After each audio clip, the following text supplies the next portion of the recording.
আগামী জাতীয় সংসদ নির্বাচনে ঢাকা ১৭ আসনে স্বতন্ত্রভাবে প্রতিদ্বন্দ্বিতা করার ঘোষণা দিয়েছেন শহীদ চলচ্চিত্রকার ও সাহিত্যিক জহির রায়হানের সন্তান তপু রায়হান।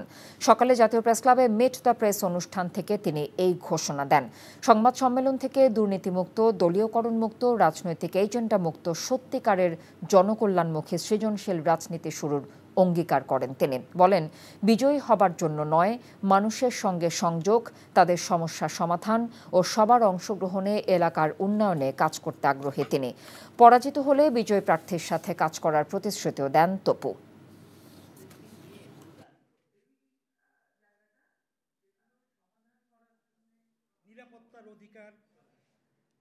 একটি মানবতার সমাজ প্রতিষ্ঠার যে স্বপ্ন বাবার ছিল, আমি তা ধারণ করি।